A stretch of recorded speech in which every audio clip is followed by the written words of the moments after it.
hukum merasa makanan balik-balik al-maklum lah ikan 3 rasa. Ini akal solan nih. Mantang-mantang ikan 3 rasa, jadi 3 kali lah dia rasa. Dia begini.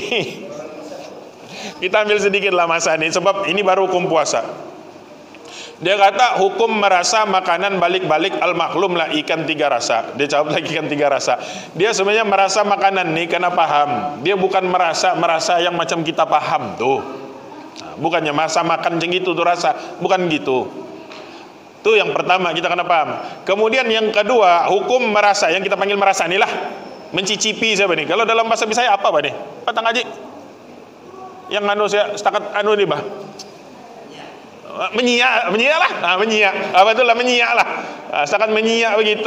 Tapi menyiak indah juga, menyiak itu makan juga. Anda menyiak lah, kita paham menyiak lah. Maka yang menyiak itu, menyiak makanan masa puasa itu dibulikan kepada wanita saja. Wanita saja. Sebab kenapa? Sebab tabiat memasak itu wanita. Ini indah. Babu menyuruh lakinya, Bang coba dulu kau rasa. Lakinya pun dapat merasa bully, bilangnya ndak boleh. Sebab kenapa? Lelaki bukan tabiatnya memasak, maka ndak boleh merasa. Melainkan lelaki itu memang tukang masak, chef, atau lain cerita. Tapi mana ada kita nih chef di rumah, memang orang rumah kita yang masak. Maka bagi ibu-ibu itu dibenarkanlah yang menyiak itu, yang merasa itu.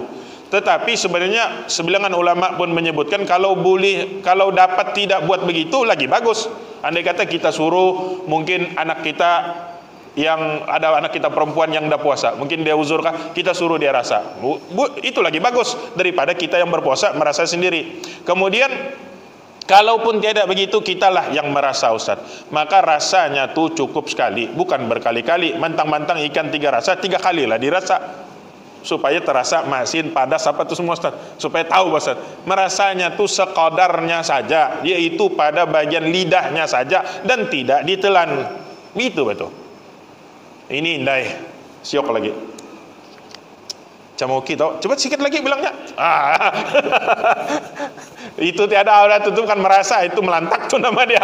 Itu memang tuh membatalkan puasa. Tapi merasa yang kita kata itu tadi pada sekadarnya, menyiak dalam bahasa Bisaya, yaitu kita hanya pada bagian lidah. Kemudian dikeluarkan semula, dibersihkan mulut kita. Hanya supaya dapat kita mengetahui rasanya cukup kanda cukup, masinnya ngam kanda ngam, itu saja Bu. Boleh Bu?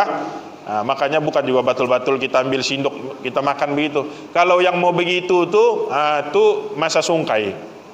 Barulah kita merasa yang batul-batul ambil situ sup, itu baru boleh. Baru boleh. Tapi kalau yang anu tuh sekadar mencicipinya saja untuk mengetahui oki kandoki. Kemudian itu pun langsung dibersihkan mulutnya dan diberi kebenaran kepada siapa untuk menyiak itu Ustaz? Kepada yang memang tabiatnya memasak, yaitu ibu-ibu kita. Adapun bapak-bapak tidak boleh, melainkan memang dia tukang masak. Contoh dia bekerja di hotel dan sebagainya. Contohnya apa lagi Ustaz?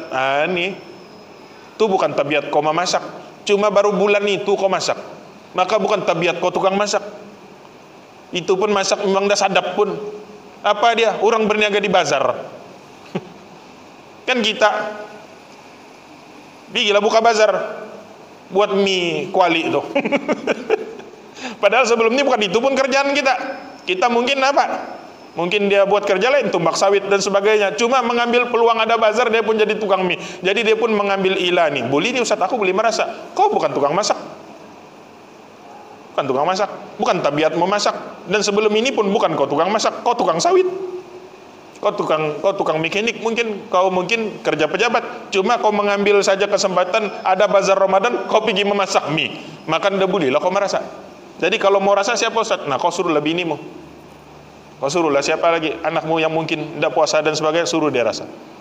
Yang kita tidak boleh, sebab bukan tabiat kita memasak. Ini kena hati-hati juga orang berniaga bazar. Jangan sembarangan dengan alasan boleh Pak Ustaz. Kan boleh merasa bilangnya. Yang boleh merasa itu disebut ulama ialah mereka yang memang tabiatnya memasak. Kita ini bukan tabiat. Maka kita ini jarang-jarang saja minta puji jadi chef saja tiba-tiba. Jadi itu pun memang biar merasa, memang dah sadap pun masakannya. Birang jual keripap pun keripap kusung nada inti.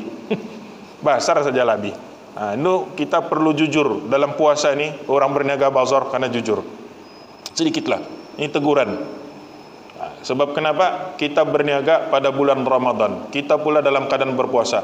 Tapi kita menghidangkan benda dalam keadaan kita tidak jujur. Rugi puasa kita. Rugi kita punya puasa. Makanya tidak jujur itu apa, Ustaz? Kita menjual makanan yang tidak ada kualitinya lah, yang boleh mengakibatkan orang marah, rasa rugi, membeli dan sebagainya. Pada ketika itu kita membuat sesuatu perkara yang tidak sepatutnya kita buat pada ketika kita berpuasa. Maka kita kena jaga puasa kita itu betul-betul. Jangan sampai kita menipu orang, menzalimi orang dan sebagainya dalam keadaan kita berpuasa. Kenapa? Karena orang yang menipu, bercakap bohong, ada dalam hadis Nabi, pada ketika dia berpuasa, dia menipu, bercakap bohong, dia mengumpat dan sebagainya, maka pada ketika itu pahalanya menjadi sia-sia. Makanya dia berpuasa tidak adalah padanya dapat apa-apa melainkan lapar dan dahaga saja. Pahalanya kusung. Kenapa kusung? Sebab dia menipu, sebab dia bercakap bohong, sebab dia memfitnah. Maka menjadi dia kusung, tidak ada pahala, rugi. Jadi insyaallah cukup malam ini. Aku qouli hadza wa astaghfirullahalazim li wa lakum. Assalamualaikum warahmatullahi taala wabarakatuh.